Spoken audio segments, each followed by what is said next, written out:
जोहार। मैं रांची के रेलवे स्टेशन पर हूँ। हेलो फ्रेंड, चलिए अंदर चलते हैं। यहाँ सामान की चेकिंग हो रही है। हमने अपना सारा सामान चेक करवा लिया। अब हम पहुँच गए हैं प्लेटफॉर्म पे। ट्रेन आने में अभी थोड़ी देर है।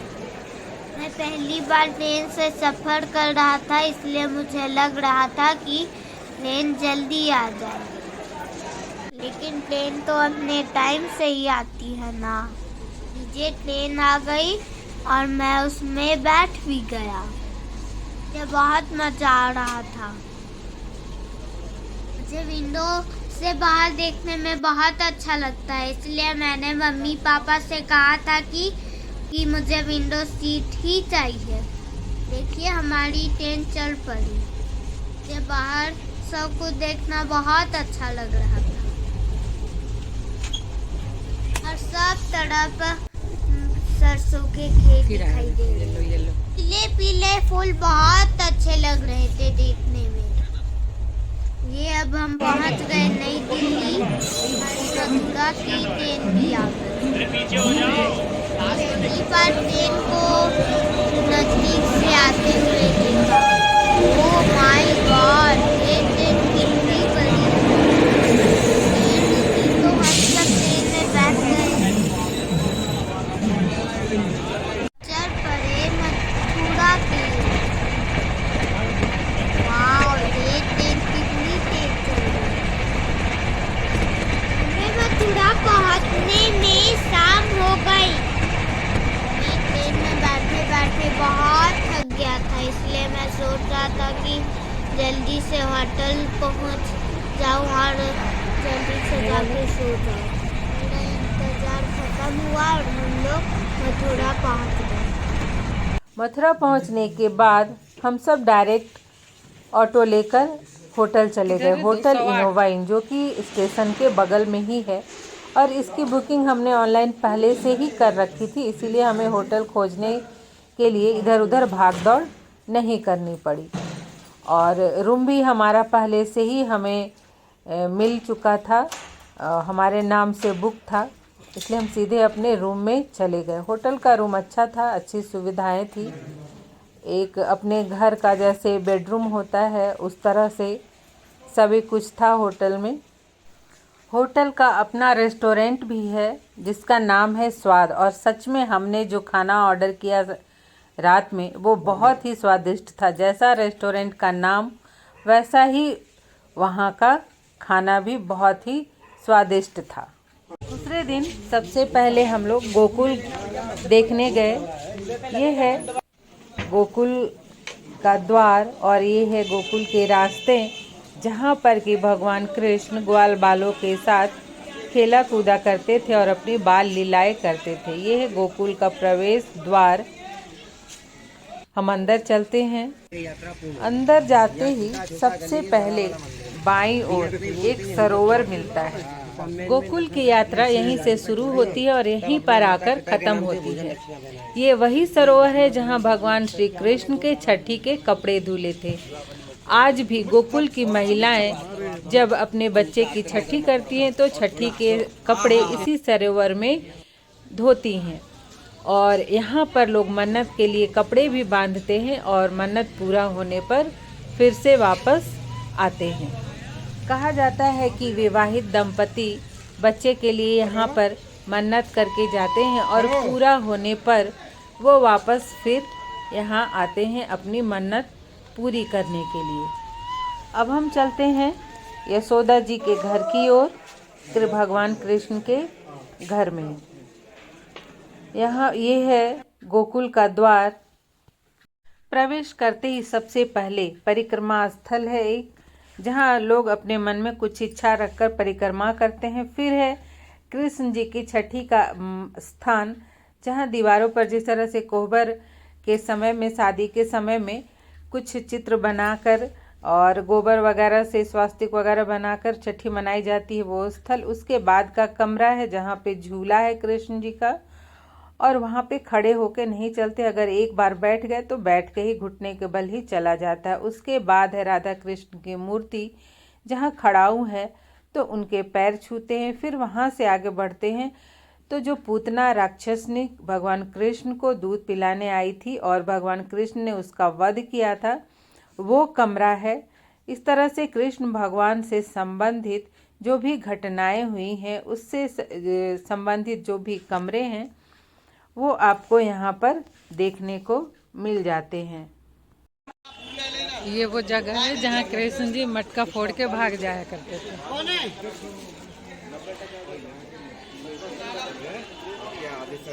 यहीं पर एक चंद्रावली की मंदिर है, चंद्रावली देवी की, और यहाँ की ऐसी मान्यता है कि जिनको भी माइग्रेन या आधा सीसी का दर्द होता है, अधकपारी जिसे कहा जाता है, तो यहाँ की मिट्टी जो अपने सिर पर लगा लेते हैं तो उनका ये कष्ट हमेशा के लिए दूर हो जाता है। अब हम निकल पड़े थे भगवान कृष्ण की जन्मभूमि के लिए। तो बीच में रास्ते में ये यमुना जी की नदी हमें दिखाई पड़ी। ये देखिए पुल है यमुना जी का, ये घेरा हुआ है दोनों ओर से।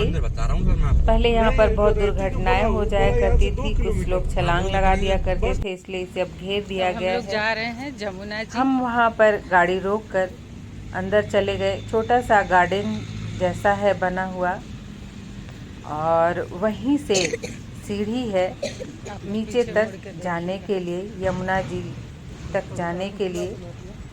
तो हम भी चल पड़े देखने के लिए नज़दीक से यमुना जी को। चलिए चलते हैं। देखिए ये यहाँ लेफ्ट साइड में सीढ़ी है जिससे आप नीचे की ओर जा सकते हैं। यहाँ पर सुबह शाम आरती होती है। वहाँ के जो पुजारी हैं कमल निषाद, वही सुबह शाम यमुना जी की आरती करते हैं। यहाँ पर यमुना जी का जो रूप है ये बहुत ही रौद्र दिखाई देता है। यहाँ का जो दृश्य है आप भी देख और सुन सकते हैं। देखिए नदी के जल की बहाव बहुत तेज है और साथ साथ पानी की आवाज़ भी बहुत तेजी से सुनाई देती है।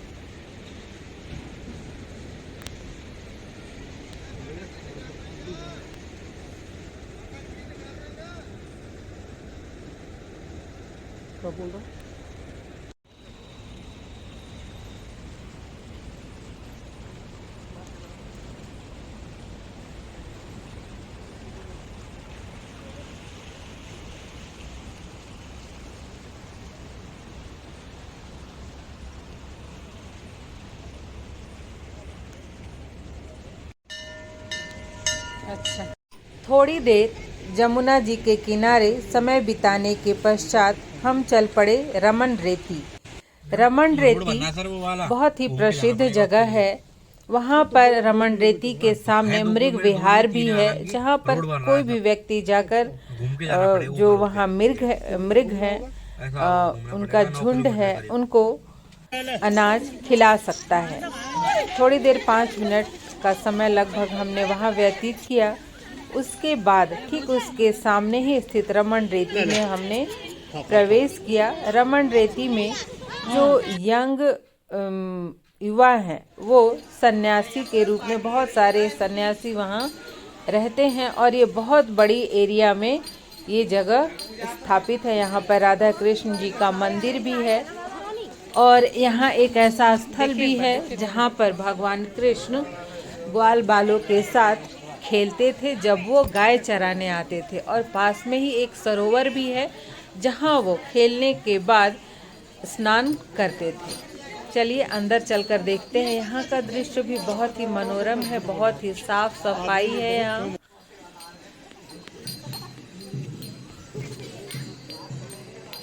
जाइए मनु जा तो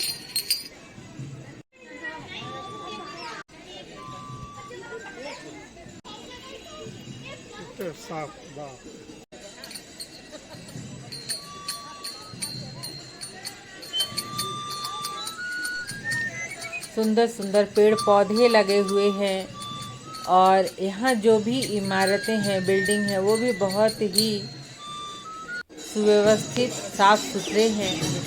ये है राधा कृष्ण जी का मंदिर और दिन के 12 बजने वाले थे तो ये मंदिर बंद ही होने वाली थी। हम वहाँ गए और देखिए ये है राधा कृष्ण जी का मंदिर और साथ साथ में और भी 2 मंदिर हैं वहाँ पे। लोग यहाँ पर आनंद से नाचते हैं, गाते हैं, भजन कीर्तन करते हैं। मंदिर बहुत ही बड़ा है, भव्य है। मंदिर का प्रांगण भी बहुत ही बड़ा है।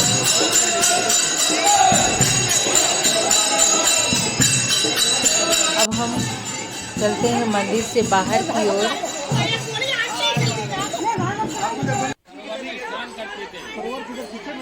अब तो शाम को 4 बजे दर्शन हो पाएंगे, ये भी बंद होने वाला है। रमन रेती में ये वो स्थल है जहाँ केवल रेत ही रेत है और इसी प्रांगण में, इस रेत में ही भगवान कृष्ण ग्वाल बालों के साथ दिन भर खेलते थे जब वो गाय चराने आते थे। यहीं खेलते थे और पास में ही सरोवर है, उस सरोवर में स्नान करते थे।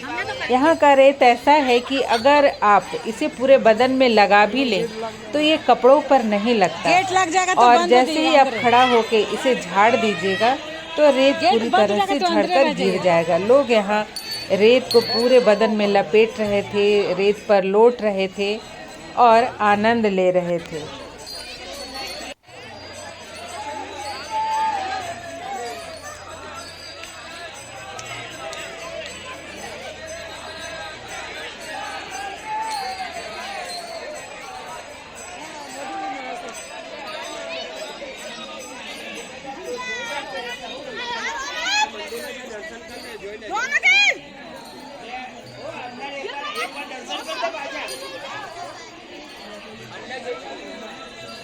रमन रेती में भंडारा चलता है और यहाँ पर आने वाले, घूमने वाले सभी लोग प्रतिदिन भोजन करते हैं। सैकड़ों हजारों लोग जो आते हैं वो भोजन ग्रहण करते हैं और वहाँ के जो सन्यासी हैं वही लोग मिलकर भोजन बनाते हैं। ऐसे तो अगर खाना चाहे बैठकर तो उसकी भी व्यवस्था वहाँ होती है कि सबको एक लाइन में बैठाकर खिलाया जाता है, किंतु उसमें समय लगता है। इसलिए अगर जल्दी है तो थाली उठाकर खुद से जाके लाइन में लगकर खाना लेके खा सकते हैं, फिर थाली धोकर खुद ही रखना होता है। इस तरह से पुआल से घेरा हुआ बहुत सारा वहाँ पर कुटिया जैसा बना हुआ है जिसमें बैठकर लोग खाना खाते हैं, प्रसाद ग्रहण करते हैं। स्कूलों से बच्चे भी इस स्थल को घूमने आते हैं, देखने आते हैं। देखिए सभी लोग बैठकर चारों तरफ खाना खा रहे हैं, वहाँ के प्रसाद का आनंद ले रहे हैं। वहाँ का प्रांगण भी बहुत ही सुंदर से सजाया हुआ है।